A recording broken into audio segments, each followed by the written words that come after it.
주간 안녕하셨습니까? 행복한 안식일 저녁입니다. 6월과 7월은 특별한 8개의 주제로 하나님의 말씀을 함께 연구하는 8주간의 시간을 갖고자 합니다. 특별히 침례 후보자로서 혹은 초신자로서 하나님의 말씀을 연구하고자 하시던 분들께서는 성실하게 방송 그리고 또 현장에서 드리는 이 성경 연구 시간을 참여하시면 좋을 것 같습니다. 오늘은 그 첫 시간으로 주의 길을 예비하는 선지자라는 제목으로 함께 말씀을 연구하고자 합니다. 먼저 성경 말씀 한 절을 읽고 오늘 이 시간 순서를 시작하고자 합니다. 가지신 성경책의 마태복음 3장 1절로 3절입니다. 마태복음 3장 1절로 3절의 말씀입니다. 성경을 찾으셔도 되고 전면에 있는 화면을 참조하셔도 되겠습니다. 그때 침례 요한이 이르러 유대 광야에서 전파하여 가로되 회개하라 천국이 가까웠느니라 하였으니 저는 선지자 이사야로 말씀하신 자라 일렀으되 광야에 외치는 자의 소리가 있어 가로되 너희는 주의 길을 예비하라 그 첩경을 평탄케 하라 하였느니라. 마태복음 3장 1절로 3절의 말씀입니다. 오늘 우리가 함께 연구하고자 하는 내용은 하나님의 말씀은 우리에게 무엇인가라는 것입니다. 하나님의 말씀과 오늘 우리가 하나님을 믿는 자로서 하나님의 말씀은 내게 어떤 의미인가에 초점을 맞춰서 함께 연구하려고 하는 것입니다.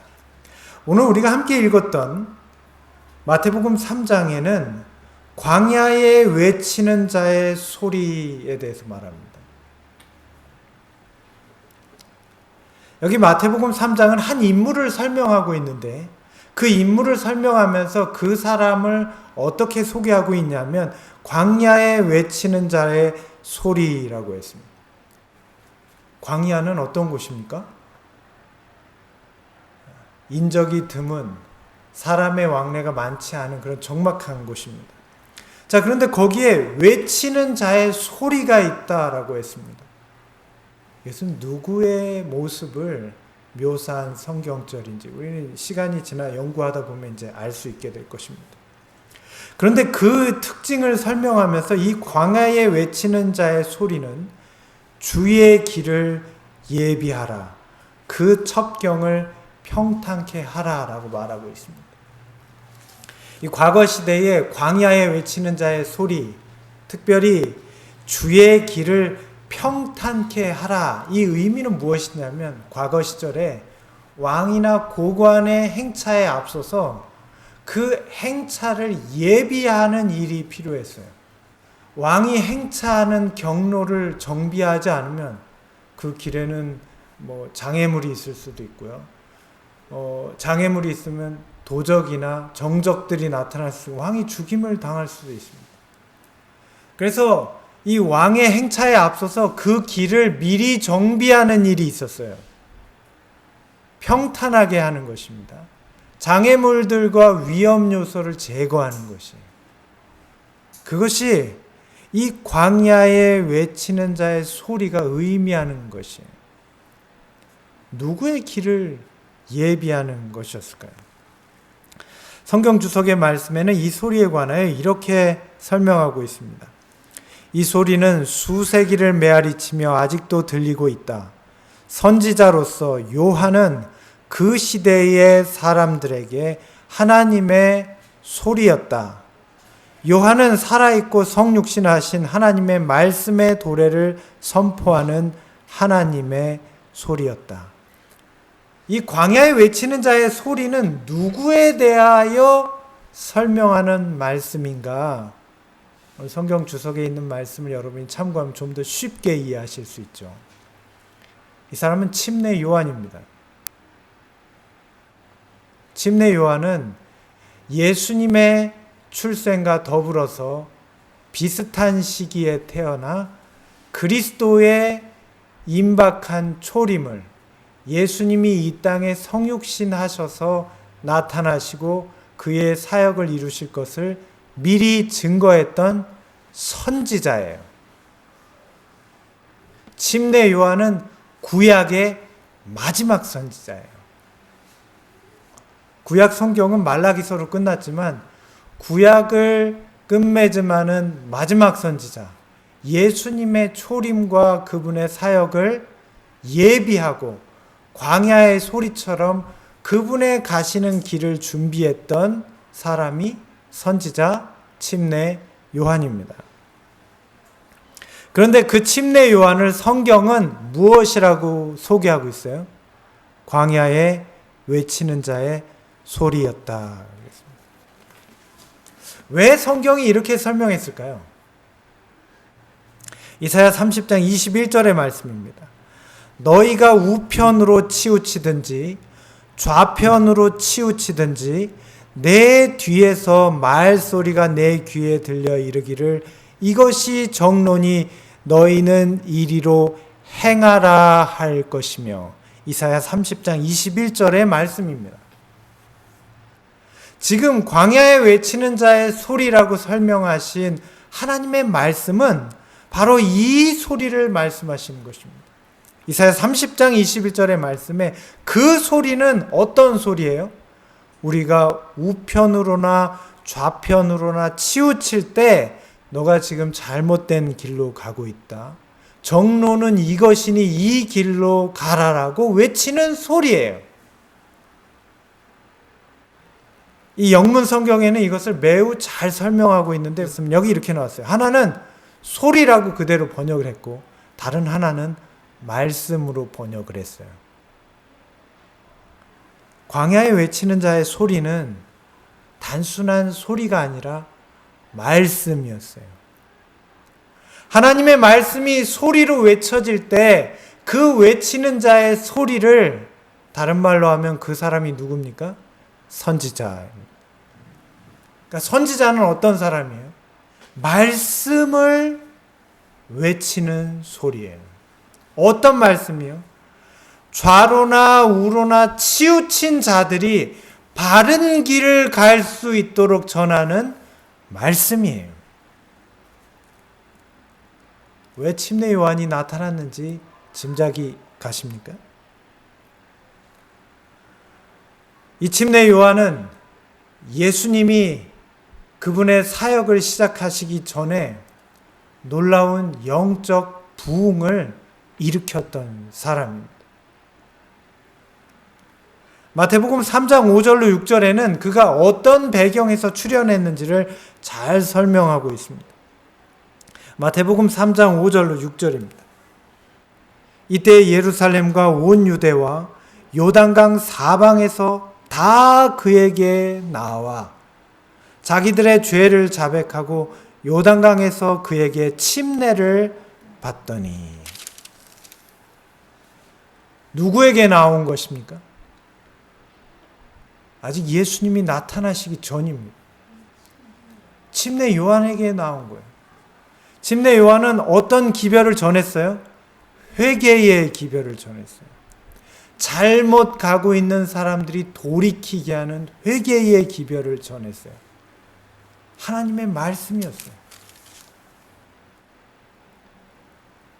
예루살렘과 온 유대와 요단강 사방에서 사람들이 그에게 나와서 회개하고 침례를 받았습니다. 놀라운 것은 이 사람들은 예수님이 그 사역을 시작하셨을 때 다 그리스도의 제자가 됩니다. 왜 그럴까요? 침례 요한이 그들을 예비시켰기 때문이에요. 이 말씀의 의미가 무엇인지에 대해서는 오늘과 내일 시간에 좀 더 연재를 해서 이야기하도록 하겠습니다. 그런데 정말 흥미로운 것은요, 침례 요한은 분명히 성경이 증거한 선지자의 사명을 받았는데도 불구하고 자기를 선지자라고 말하지 않아요. 왜 그럴까요? 그냥 겸손해서 그렇게 말하지 않은 것이 아닙니다. 여기 한번 이 대목을 살펴보시죠. 요한복음 1장 19절로 21절입니다. 유대인들이 예루살렘에서 제사장들과 레위인들을 요한에게 보내어 내가 누구냐 물을 때에, 침례 요한입니다, 요한의 증거가 이러하니라. 요한이 드러내놓고 숨기지 아니하니 그가 드러내어 하는 말이 나는 그리스도가 아니라. 또한 묻되 그러면 네가 엘리야냐? 나는 아니라. 또 묻되 그러면 네가 그 선지자냐? 대답하되 아니라. 그렇다면 그는 자신을 무엇이라고 나타낼까요? 그는 이렇게 말했습니다. 선지자의 이사야의 말을 그대로 인용했어요. 주의 길을 곧게 하라고 광야에서 외치는 자의 소리로다. 침례 요한이 강조하고 있는 것은 무엇이죠? 선지자라는 이름이 아니었어요. 어떤 지위가 아니었어요. 그는 뭘 말하고 있습니까? 하나님의 말씀이 중요함을 말하고 있어요. 그는 이스라엘 백성을, 그릇된 길을 가고 있는 이스라엘 백성이 예수 그리스도의 초림을, 예수님이 이 땅에 성육신하셨을 때 그분을 맞이할 수 있는 자들로 준비시키기 위해서 광야로부터 외치는 자의 소리가 된 것입니다. 그렇다면 침례 요한은 어떤 방법으로 이스라엘 백성을 예비시키는 것일까요? 예수 그리스도를 영접할 수 있도록 예비하는 것은 어떤 준비가 필요합니까? 오늘 우리가 그리스도인이 된다는 것은 그리스도를 영접하는 것입니다. 예수님을 개인의 구주로 받아들이는 것입니다. 그러기 위해서는 어떤 단계가 필요할까요? 어떤 준비가 필요할까요? 오늘 침례 요한은 이렇게 자신에 대하여 말하고 있습니다. 보라, 내가 내 사자를 내 앞에 보내리니 그가 내 앞에서 내 길을 예비하리라. 이것은 하나님의 말씀인데 침례 요한에 대하여 이르기를 그리스도의 앞에서 그 길을 예비하도록 내 사자를 내 앞에 보내겠다. 이 사자라는 말은 메신저라는 뜻입니다. 여러분의 휴대폰에 보면 메신저가 있죠. 뭐 할 때 쓰는 겁니까? 무슨 기별을 보낼 때 쓰는 거예요. 침례 요한은 기별자입니다. 누구의 기별자예요? 하나님의 기별을 하나님의 백성들에게 전달하는 자예요. 초림하실 예수님께서 하고자 하시는 일이 무엇인지를 유대의 백성들인 하나님의 자녀들에게 증거하기 위하여 보낸 사자, 기별자였습니다. 자, 그렇다면 이 기별자가 성경적으로 어떤 의미인지 여기 이렇게 설명합니다. 누가복음 1장 16절로 17절이에요. 제가 한번 읽겠습니다. 이스라엘 자손을 주 곧 저희 하나님께로 많이 돌아오게 하겠습니다. 침례 요한에 대한 말입니다. 저가 또 엘리야의 심령과 능력으로 주 앞에 앞서 아비의 마음을 자식에게 거스리는 자를 의인의 슬기에 돌아오게 하고 주를 위하여 세운 백성을 예비하리라. 이 말씀은 말라기 4장에 있는 말씀을 인용한 거예요. 오늘 이 말씀을 통해 보면 많은 백성을 돌아오게 하겠다라고 얘기했습니다. 여러분, 이 말에 숨어 있는 다른 뜻은 무엇입니까? 많은 백성을 침례 요한이 기별을 통해서 그 많은 백성을 돌아오게 하겠다는 거예요. 그러면 돌아오게 하는 거면 그 백성은 지금 어디에 있는 거예요? 떠나가 있는 거예요. 하나님으로부터 떠나가 있는 것입니다. 참된 가르침으로부터 떠나 있는 것입니다. 예수 그리스도로부터 떠나 있는 것입니다. 그래서 침례 요한의 사명은 하나님으로부터 받은 이 메시지, 하나님의 기별을 그들에게 전달하여서 그들이 돌아오게 하는 데 있어요. 누구에게로 돌아오게 하는 것입니까? 그리스도를 영접하도록 돌아오게 하는 것이 침례 요한의 사명이에요. 이것이 주를 위하여 세운 백성을 예비하는 거예요. 하나님의 백성을 준비시키는 방법은 곧 무엇이에요? 그러면 여러분 한번 생각해 보세요. 떠나가 있는 백성들을 돌아오게 하는 것이 하나님의 백성들을 그리스도를 영접하도록 준비시키는 거예요. 어떻게 돌아오게 해야 될까요? 침례 요한의 사명은 교회에 대한 사명입니다. 침례 요한은 이 세상의 모든 사람을 돌아오게 하기 위해서 세움을 받은 사람이 아닙니다.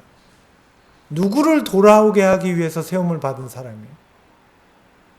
하나님의 백성인 유다 자손이었어요. 왜 유다 자손이 먼저 하나님께로 돌아와야 될까요?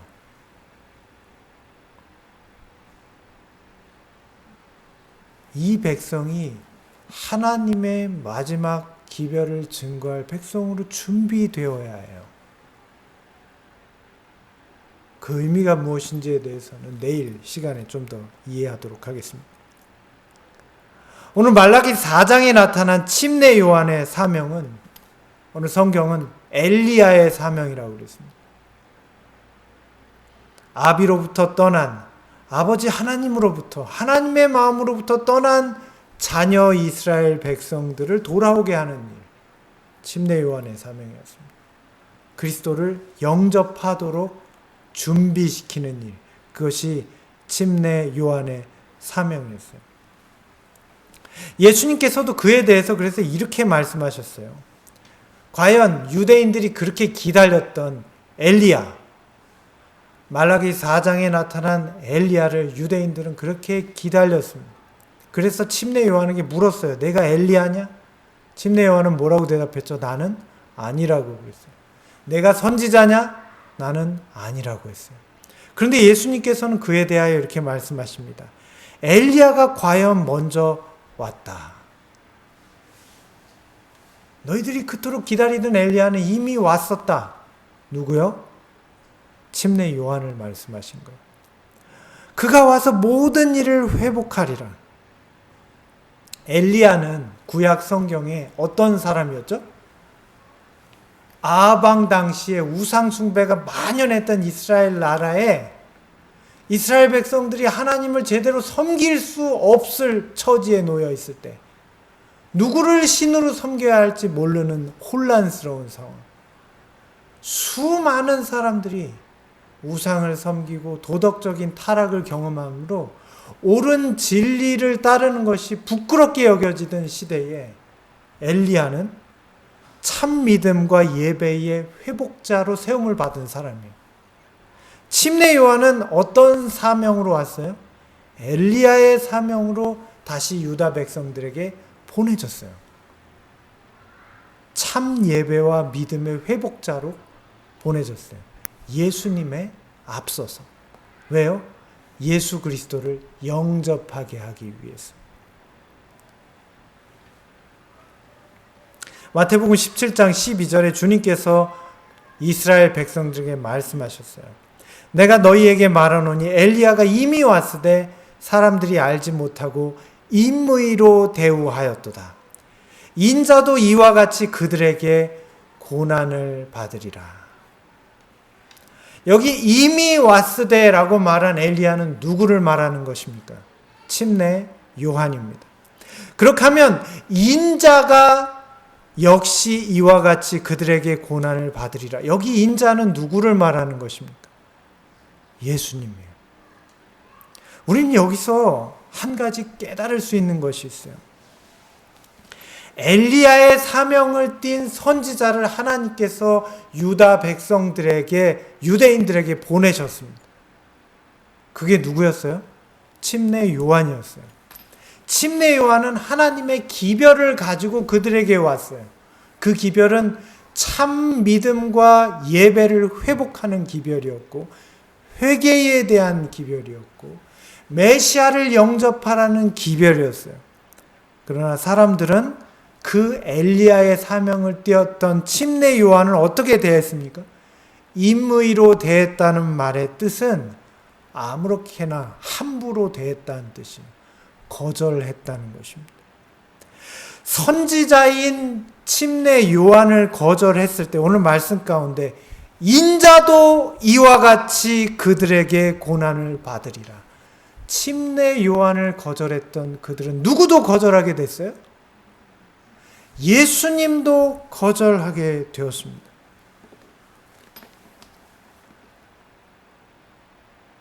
유대인들이 예수님을 거절했습니까? 유대인들이 예수님을 영접했습니까? 거절했어요. 유대인들이 예수님에게 어떻게 했죠? 그분을 매질하고 그분을 십자가에 결박하고 못 박아서 죽였어요. 예수님은 누굽니까? 하나님의 독생하신 메시아로 보냄을 받은 분이었어요.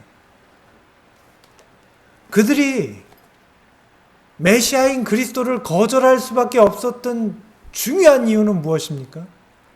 선지자였던 침례 요한을 거절한 데 있어요. 그들을 예비시킬 수 있는 마지막 선지자인 침례 요한을 거절하고 그의 메시지, 하나님으로부터 보낸 침례 요한의 이 기별을 거절했을 때 메시아를 영접할 수 없는 그리스도의 초림을 위해 준비되지 못한 자들이 되었던 것입니다. 여러분, 이제 구약 성경과 침례 요한이 의미하는 바를 이해하시겠습니까? 누가복음 7장 26절에 침례 요한에 대하여 이렇게 설명합니다. 너희가 무엇을 보려고 나갔더냐? 선지자냐? 옳다. 내가 너희에게 이르노니 선지자보다 나은 자니라. 예수님께서 침례 요한을 묘사하신 말씀이에요. 예수님께서는 침례 요한에 대하여 그는 어떤 사람이라고요? 선지자보다도 더 훌륭한, 선지자보다 더 나은 자라는 거예요. 무엇 때문에 침례 요한은 선지자보다 더 나을까요? 혹시 여러분이 기억하는 구약의 선지자들이 있으십니까? 엘리야, 엘리사, 모세, 다 그런 선지자들이에요. 자, 그러면 그들의 공통적인 특징이 무엇이에요?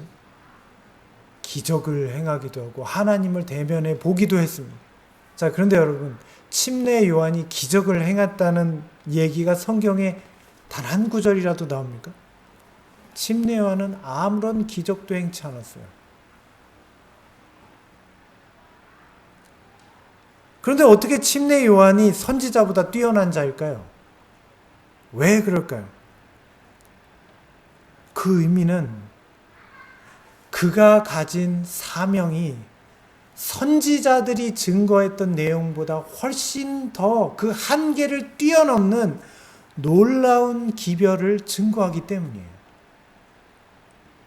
그의 사명은 불신의 씨앗으로 가득 차 있는 이 유대 나라의 유대인들에게 나타나실 메시아가 어떤 분인지 그분의 손을 잡아 그들에게 인도하여 줄 놀라운 구약의 마지막 선지자였기 때문입니다. 구약의 모든 선지자들이 아무리 훌륭한 기적을 행했을지라도 그리스도를 직접 눈으로 보고 소개할 수 있는 영예를 받지는 못했습니다. 침례 요한이 유일해요. 침례 요한은 구약 성경과 신약 성경을 이어주는 선지자예요. 구약의 마지막 선지자예요.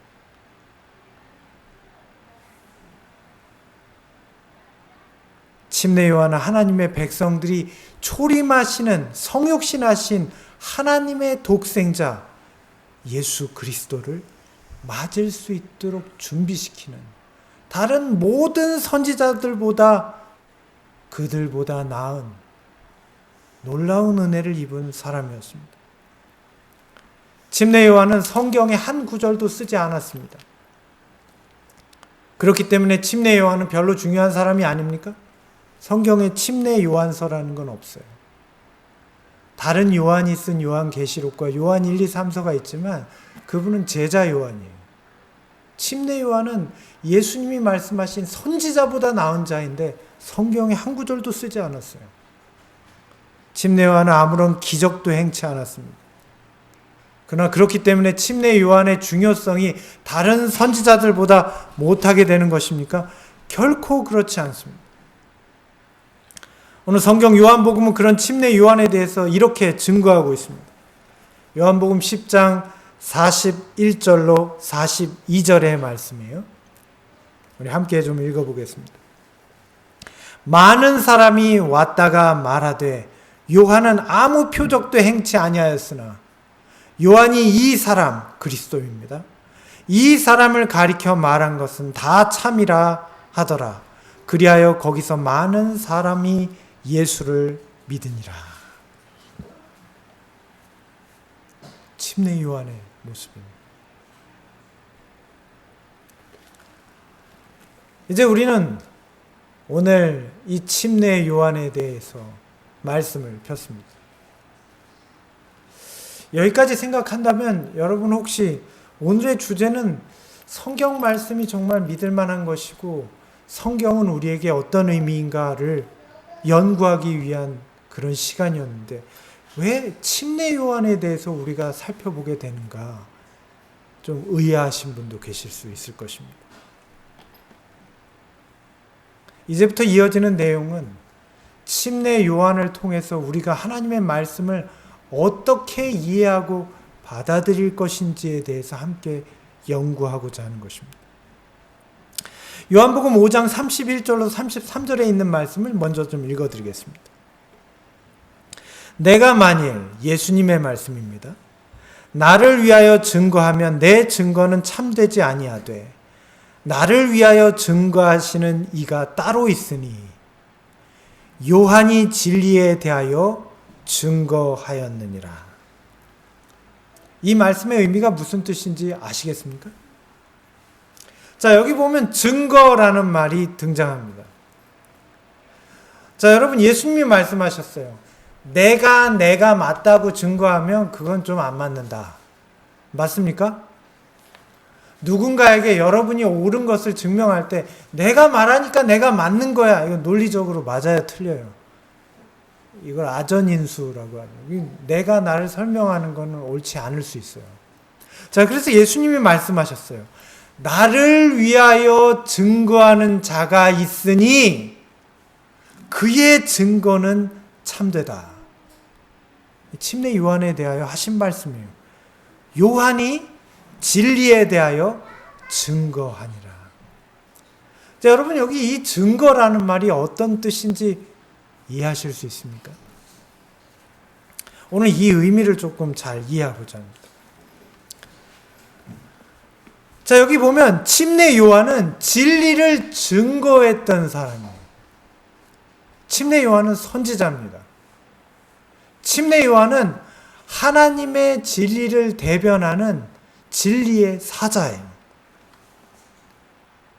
그래서 침례 요한의 가장 큰 사명은 무엇이냐면 증거하는 사명을 받았어요. 이것을 영문 번역에 보면 testify, testimony 이렇게 얘기합니다.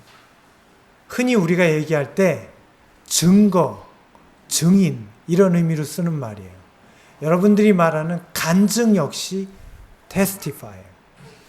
그러니까 내가 하나님의 말씀, 예수 그리스도를 믿은 것을 내 믿음으로 다른 이에게 나타내는 것이 증거하는 것이에요. 그래서 침례 요한은 어떤 사람이에요? 증거하는 사명으로 보냄을 받은 거예요. 그는 무엇을 증거할까요? 요한복음 1장 6절로 8절에 그에 대하여 이렇게 말합니다. 하나님께로부터 보내심을 받은 사람이 있으니 그의 이름은 요한이라.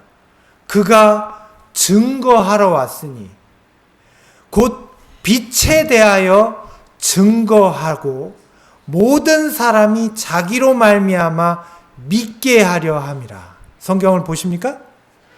그는 이 빛이 아니요 이 빛에 대하여 증거하러 온 자라. 자, 침례 요한은 무엇을 증거하기 위해서, 다른 말로 증언하기 위해서 보냄을 받은 자입니까? 빛에 대하여 증언하도록 보냄을 받았다라고 요한복음은 설명해요. 여러분, 이 빛이 무엇을 말씀하는지 요한복음 1장을 읽어보시면 그 빛은 누구예요? 침례 요한이 아니에요. 침례 요한은 빛이 아니에요. 그러면 침례 요한은 무엇이에요? 빛에 대하여 증거하는 사명을 받은 사람이에요. 그게 선지자예요. 그러면 침례 요한은 그 빛을 증거하는데 그 빛은 누구입니까? 메시아로 오신 예수님이에요. 여기까지 이해가 가십니까? 그러니까 구약의 마지막 선지자로 보냄을 받았던 침례 요한은 그 빛, 예수 그리스도, 메시아로 오신 분을 증거하기 위해서 보냄을 받은 사람이라고. 이것이 예수님이 선지자보다 뛰어난 사명을 가졌던 침례 요한에 대하여 말씀하신 것과 부합한 그의 사명이에요. 여기까지 한번 정리해 보겠습니다. 그러면 하나님께서 특별한 사명으로 메시아에 앞서서 보냄을 받는 선지자는 누구를 증거하는 사람이에요? 빛으로 오시는 그리스도를 증거하는 자예요. 누구에게? 하나님의 백성들에게. 그들이 어둠 가운데 있는데 그 어둠, 그들이 가지고 있는 수많은 잘못된 오류와 거짓의 어둠 가운데에서 그들에게 이 큰 빛 되시는 그리스도를 비춰주기 위해서 증거하는 사람이 선지자. 그 사명을 받았던 침례 요한입니다. 그래서 침례 요한에 대해서 예수님은 이렇게 말씀하세요. 요한은 켜서 비치는 등불이라. 너희가 일시 그 빛에 즐거이 있기를 원하였거니와. 자, 여러분, 이 말씀의 뜻이 이해가 가십니까? 자, 침례 요한에게 빛이 있었어요, 없었어요? 침례 요한에게 빛이 있었어요, 없었어요? 이 말씀을 보시면 있었어요. 왜냐하면 그는 등불이에요. 자, 그러면 침례 요한은 빛이에요? 아니에요. 그는 빛을 가지고 있었지만 빛은 아니에요. 왜냐하면 등불은 빛이 아니에요. 빛을 품고 있을 뿐이에요. 침례 요한은 그리스도라는 빛을 전해준 자이지 자신이 빛은 아니었어요. 하나님의 보낸 선지자는 그리스도라는 빛을 증거하는 사명을 받은 자입니다. 그의 사명은 오류와 거짓으로 어두워진 이 유대 백성들에게 작은 등불이 되어서 하나님의 백성들을 큰 빛으로 인도하는 사명을 받았어요. 큰 빛 대신 초림하신 메시아였던 예수님께로 인도하는 사명을 받았습니다. 그것이 켜서 비추는 빛을 가진 등불이었던 침례 요한의 사명이었어요. 자, 이 의미에 대해서 이렇게 설명합니다. 요한은 켜서 비추는 등불이라. 너희가 일시 그 빛에 즐거이 있기를 원하였거니와. 이어지는 말씀이에요. 내게는 요한의 증거보다 더 큰 증거가 있으니. 자, 이게 무슨 말씀이에요? 좀 전에 이해하시죠? 요한은 빛이 아니에요. 그는 등불이에요. 그런데 예수님이 뭐라고 말씀하셨어요? 나는 빛이야. 나는 요한이 증거했던 그 빛이 나야. 나는 요한이 가진 것보다 더 큰 증거가 내게 있다. 그래서 침례 요한의 사명은 이 더 큰 증거가 되시는 그리스도를 증거하는 증인의 사명을 가진 자예요. 그것이 선지자예요.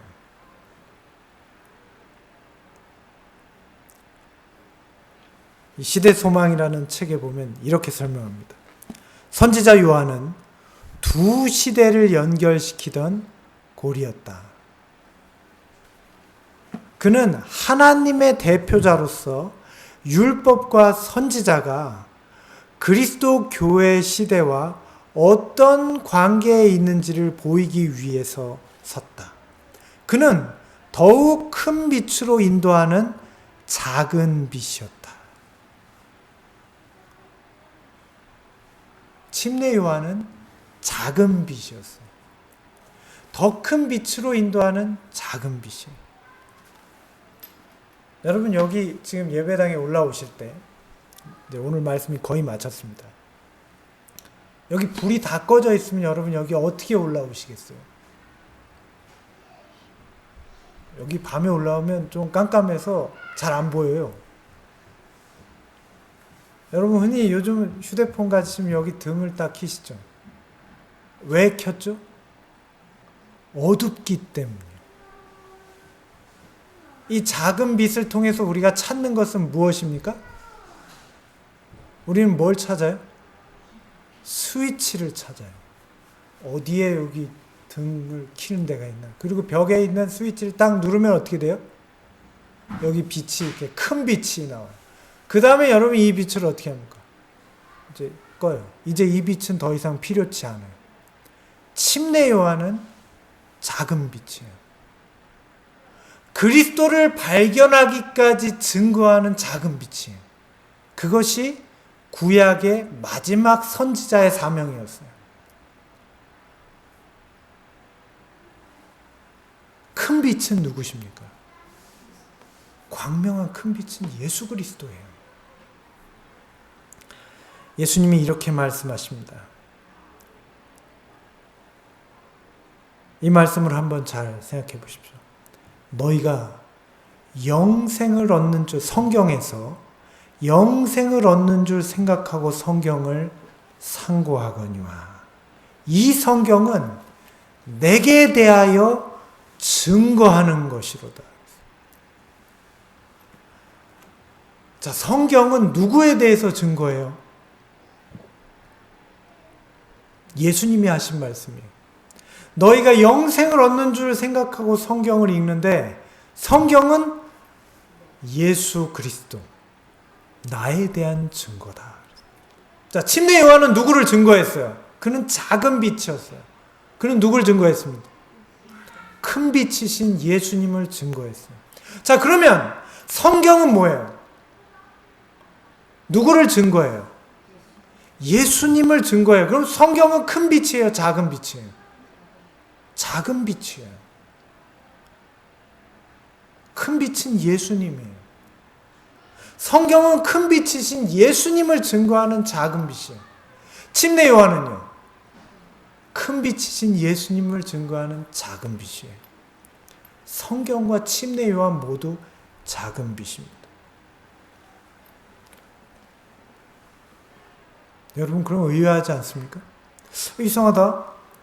그러면 왜 그냥 성경만 있으면 되지? 침례 요한이 필요하지?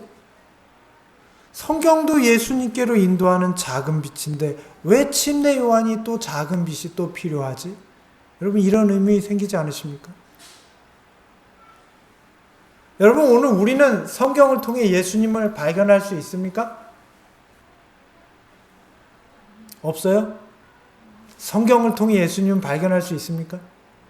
있어요. 성경에는 예수님에 대한 충분한 증거들로 가득 차 있어요.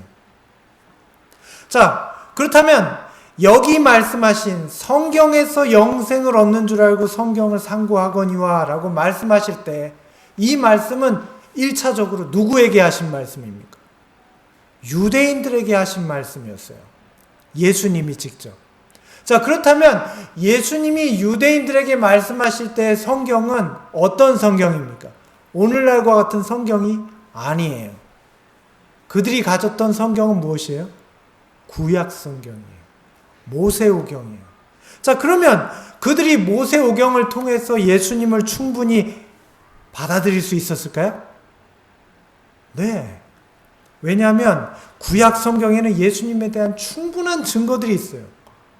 성경 말씀을 통해서 그들이 예수님을 메시아로 영접할 수 있었을까요? 있어요. 구약의 성경은 예수님이 베들레헴에 태어나실 것을 예언했어요. 구약 성경은 예수님께서 가난한 자들에게 어떻게 그분의 기적을 행사하실지를 다 설명했습니다. 예수님이 어떤 침례를 받으시고 어떤 사역을 하실지 구약 성경은 잘 설명하고 있어요.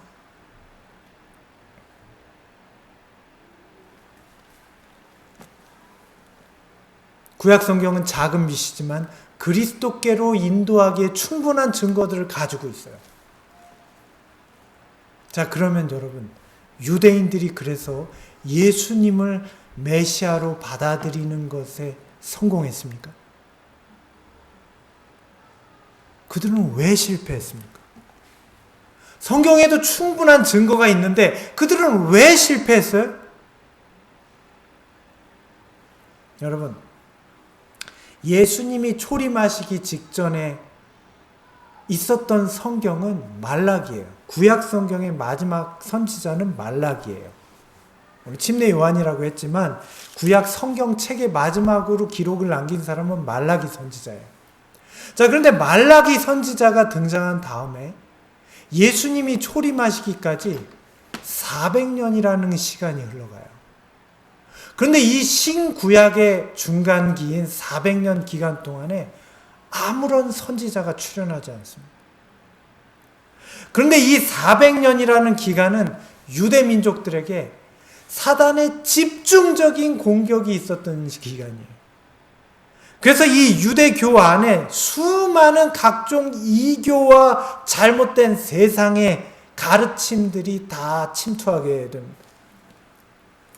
영혼 불멸설이 그때 들어왔어요. 율법주의가 그때 들어왔어요.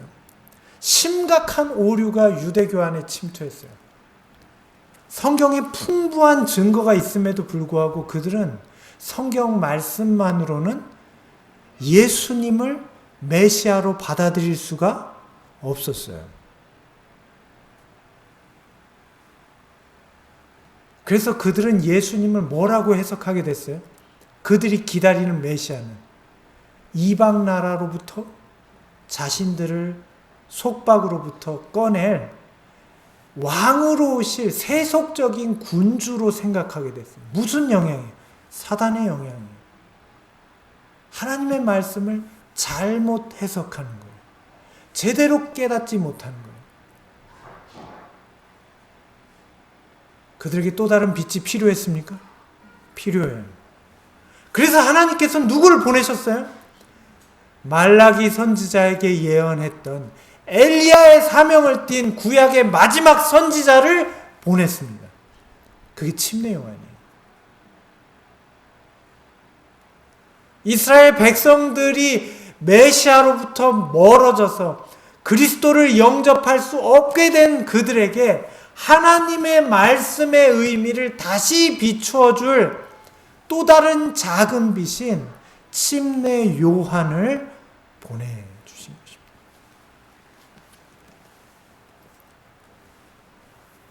오늘 말씀 연구를 통해서 하나님께서 왜 이 작은 빛인, 큰 빛 되시는 그리스도를 비춰주시는 작은 빛인 성경, 이 구약 성경 이외에 침례 요한을 선지자로 그들에게 보내셨는지 이해가 가십니까? 선지자는 반드시 필요했습니다. 침례 요한이 없었다면 그리스도에 대해서 올바로 이해할 사람이 거의 없었어요. 마태복음 4장 16절에는 그의 사명과 그로 인해 일어난 일에 대해 이렇게 말씀하십니다. 흑암에 앉은 백성이 큰 빛을 보았고 사망의 땅과 그늘에 앉은 자들에게도 빛이 비추었도다 하였느니라. 하나님의 말씀으로부터 그릇되게 잘못 걸어갔던 유다 백성들에게 큰 빛인 그리스도께서 비칠 수 있도록 했던 놀라운 작은 빛을 선지자, 구약의 마지막 선지자 침례 요한이 비춘 것입니다. 하나님의 말씀을 올바로 깨닫게 해야 했어요. 누가복음 1장 78절 79절입니다. 이는 우리의 하나님의 긍휼을 인함이라. 이로써 돋는 해가 위로부터 우리에게 임하여 어두움과 죽음의 그늘에 앉은 자에게 비추고 우리의 발을 평강의 길로 인도하시리로다. 침례 요한을 통해 일어났던 사역입니다. 하나님께서 작은 빛인 구약 성경이 있었음에도 침례 요한을 그 선지자로 보내신 이유는 분명합니다. 오류와 거짓에 빠져 예수 그리스도의 초림을 맞이할 준비를 갖추지 못했던 하나님의 백성들을 준비시키기 위함이었어요. 그들이 침례 요한을 거절하게 된 것이 곧 메시아로 오신 예수님을 거절하게 된 것입니다. 이것이 오늘 우리 백성들에게 주는 교훈이에요. 하나님이 보내신 선지자를 거절하게 될 때 오류와 거짓 가르침에 빠진 세상 가운데 있는 하나님의 백성들은 성경의 진리를 올바로 깨달을 수가 없어요. 우리는 그 선지자의 가르침을 거절함으로 누구를 거절하게 돼요? 예수님을 거절하게 됩니다. 오늘 우리에게 성경은 진리입니까? 성경을 진리되게 하는 것은 올바른 가르침입니다. 성경 말씀만으로는 우리는 올바른 가르침을 이해할 수 없어요. 주님을 맞이할 준비를 제대로 갖출 수 없는 것입니다. 이제 이후의 내용은 내일 이어질 텐데 여러분 기억하십시오. 하나님께서 그 선지자를 보낸 이유가 무엇입니까? 그 백성을 그리스도를 영접할 수 있도록 준비시키기 위함이었어요. 오늘 이것을 꼭 기억하십시오. 하나님께서 오늘 우리를 준비시키시고 우리를 그리스도를 영접하여 그분과 영원히 거할 백성이 되게 하시기를 원하십니다. 오늘 말씀을 마치겠습니다.